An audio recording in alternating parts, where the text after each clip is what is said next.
Several weeks ago, Apple became the most valuable company in the world.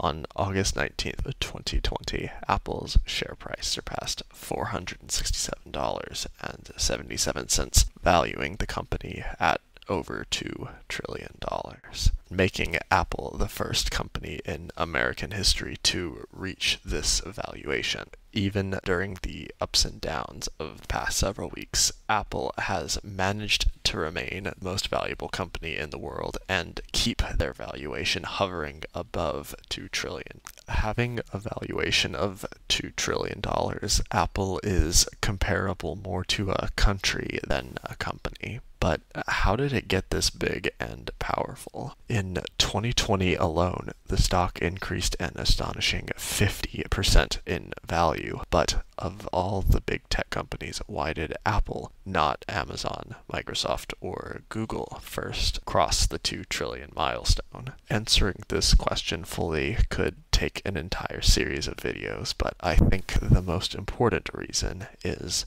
luxury. Let's take a step back. What's the point of luxury?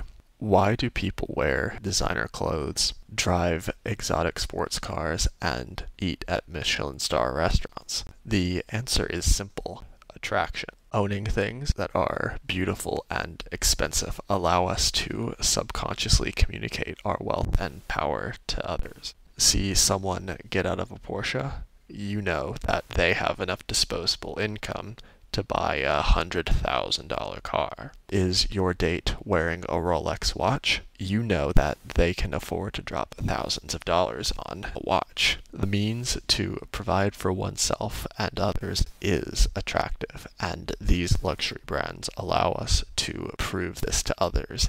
So, luxury brands are desirable, but what makes them a good business?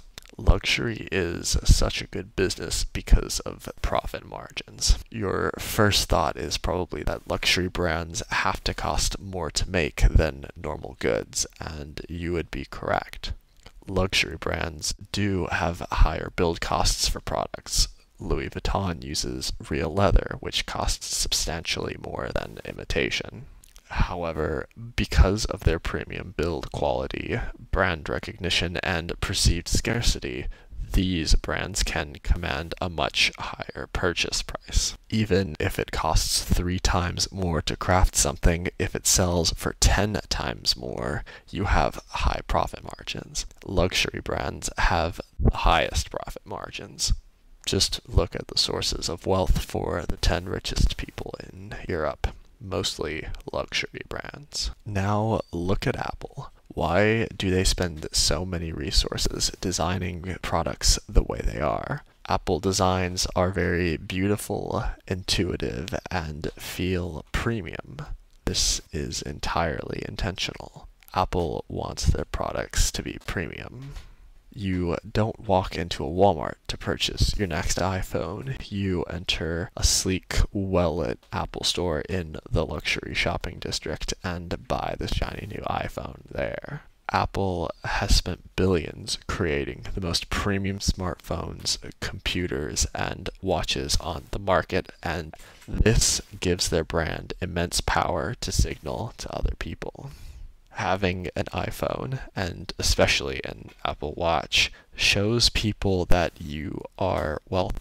Go to San Francisco, Manhattan, or London City, and people carry iPhones.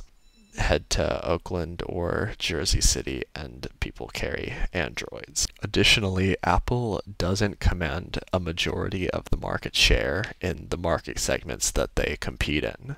This is on purpose. Luxury brands, to be luxurious, have to be exclusive, or put another way, they have to be scarce.